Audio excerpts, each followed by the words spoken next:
So pulling up to obviously here where these torches are, you can see it on the grass there. Called us out for a python. Surprise, surprise, Dundown Beach. How you going? You figured it must be the house where everyone's standing out the front with the torches? It hasn't moved too much since I got him out of the bush. Yeah. Yeah, just a little python. Hey mate, how you going? You gonna be nippy or you gonna be behave yourself? Nice shiny, freshly shed, huh? Yeah. He's curled up in a way where he might end up. Yeah. Yeah, they're pretty. Sometimes they're a bit temperamental. Sometimes the pythons, they're not always like your pets because they are wild animals, so they can be a bit temperamental. But if you're just pretty gentle with them, they will generally not give you too much trouble. He seems completely relaxed by you doing that.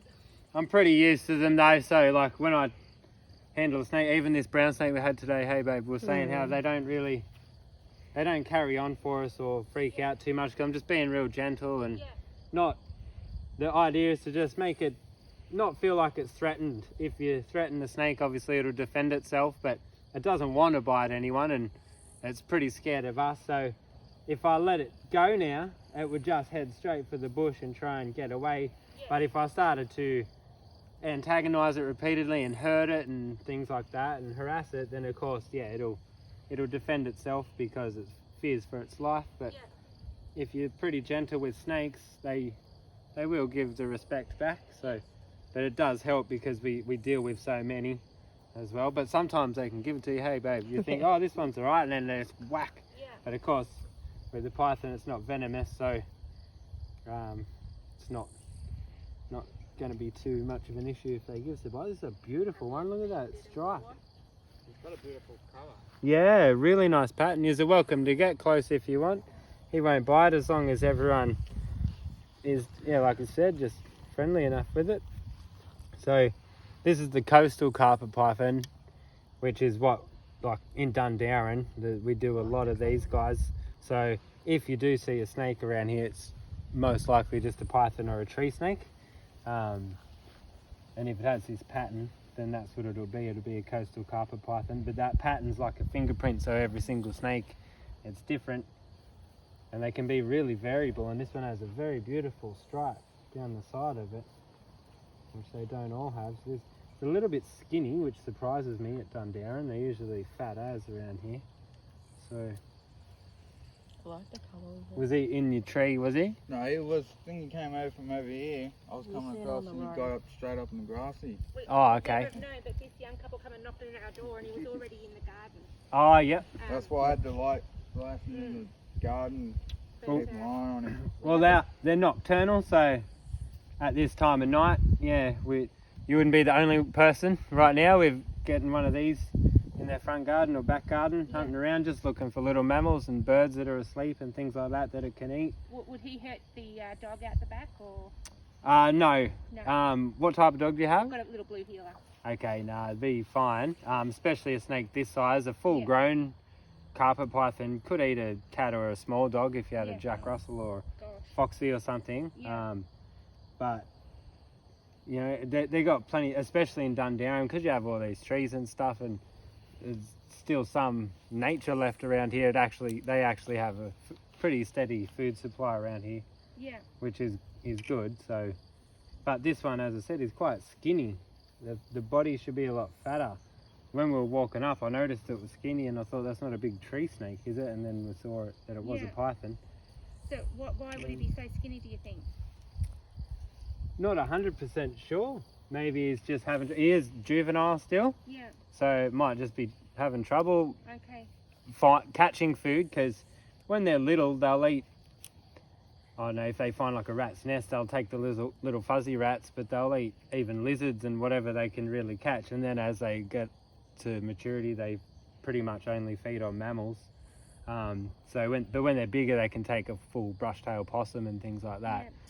So at this age, you know, maybe his hunting's not quite down pat, and for one reason or another, his food supply is low, or he's not skinny, but he's a little bit underweight, that's for sure. Yeah. Yeah. He's welcome to have a pat if you wanted to. Nah. This snake is freshly shed, so it's really, really nice and vibrant. I really, Yeah. I'm going for it. Yeah. If you're just real gentle, he won't react to you. It's not going to try and bite. Nice colours on And then it. you know Yeah. what it feels like. You might not be as. Oh, it's moving. They're They're not not slimy. slimy. Yeah. I need to put on the So, Just not near his face. colour on Matthew, him. and don't try not to touch right on the tail, because then that just spooks them and then they shoot off like a rocket. So if you touch them sort of like anywhere from halfway back, that shouldn't spook him too much. They don't like it around the face. But when you do nurse it, like pick up a snake, if you nurse them, and I think that's what happens when people aren't used to snakes, so it's try and pick them up by a tail, and a python's a very heavy-bodied snake, so if you try and dangle it by the tail, it's gonna really hurt it and make Yeah. it uncomfortable, and then it might bite. So because I'm used to snakes, I don't mind just nursing them like this, and then the snake actually feels much more comfortable because it's Really? being supported in multiple places on the body. Where do you take them? This guy we will probably just take up to one of the reserves out of on the edges of town, maybe even that where that pond is or something, because they have to stay. Near water? They have to stay close by. Like if we take all of them away, then we fully disrupt the balance of things, and then everyone's house is actually going to have rodents and things running around it, and is going to be begging for the snakes to come back in that circumstance. So we don't necessarily remove them away from society, because snakes are everywhere and they're important, and by law you have to keep them pretty close. So we take them out of people's houses, especially if they're dangerous. You don't want them in your house. You just won't pop him in the bush block next door, though, will you? No. We'll find somewhere where it's not So going he to. comes back by morning. No, we'll find a place where it's most likely to stay. Yeah. Because for one reason or another, it's favouring the houses because of Yeah. whether it be water or Yeah. whether someone's got a nice food supply of rats. But there are a few reserves around. Oh, that one on the other side of Sawmill Road. There's heaps dense in there, and Yeah. there's so many like places for it to live, and if it's got everything it needs and feels safe, there's no reason for it to come back. Have you ever Yeah. been bitten by a snake? We've been bitten by lots of snakes, yeah. But when you get bitten by these, it's okay because they're not venomous. Does it hurt? Oh, not as much as what I think people think. Their teeth are quite sharp, and if it's just a defensive bite, it's really quick. If a snake mistakes you for food, then they bite and hold on and try and strangle you and all sorts of stuff. So, and if a snake's really big, it can hurt, but it generally isn't too painful. But the thing is, when they're venomous, it's just that's what makes it dangerous, really, is that, if they're venomous. Those ones hurt. Or sometimes people have been known to not even notice. Do you got a A pet snake snake bite? of your own? Yeah, we got 13. Shit. Holy Right. God. We've got